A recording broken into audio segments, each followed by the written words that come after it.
Hello guys, good morning.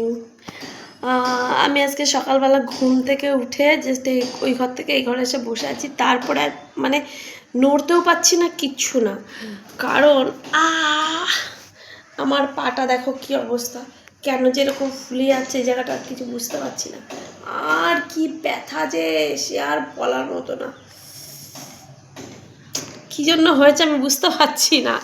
মনে হচ্ছে কি যে ফুরে রাত্রিবেলা কালকে সন্ধ্যাবেলা থেকে না হালকা হালকা ব্যথা করছিলো। তো আমি আবার কী করেছি, যেহেতু অত কিছু হয়নি, তো ভাবলাম কি ব্যান্ডেডটা বেঁধে রাখি।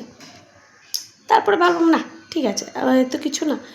আরে বাপরে, রাত্রিবেলা দেখি কি ব্যথা এখন, ওরে বাবা। আর সব থেকে বড় কথা, পাটা ফুলছে কেন আমি জাস্ট বুঝতে পারছি না। দেখো এই জায়গাটা, উফ, ভীষণ কষ্ট হচ্ছে। আর কালকে রাত্রিবেলা হচ্ছে ওই একটুখানি মেশিনে বসেছিলাম, তো সেইগুলো হচ্ছে কোনো রকম গুছিয়েছি, আর পাখা চলেছে, দেখো কী অবস্থা। তো যাই হোক, আমি এখন এগুলো গুছিয়ে নিই। সকালবেলা উঠে আগে তোমাদের পাটা দেখালাম, কারণ আমার পায়ের এত দুরবস্থা। আগে তো একটা পায়ে ব্যথা ছিল, সেই 5-6 বছর একবার খিঁচটান লাগে না ঘুম থেকে ওঠার পরে, ওই লেগেছিল।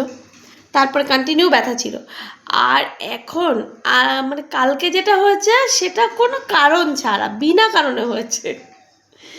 কী থেকে হয় আমি জানিও না। এখন আমি মাকে ফোন করেছি, আমার মা বলছে ডাক্তার দেখা। বলছি ডাক্তার ডাক্তার ডাক্তার, এরা না, আমার মা বাড়ির লোক শুধু ডাক্তার ছাড়া কিছু বোঝে না। আমার ডাক্তার থেকে অ্যালার্জি আছে। তো যাই হোক, তোমার বলো তো এরকম কারোর হয় নাকি, বা কেন হয়, হলে বলো। হ্যাঁ।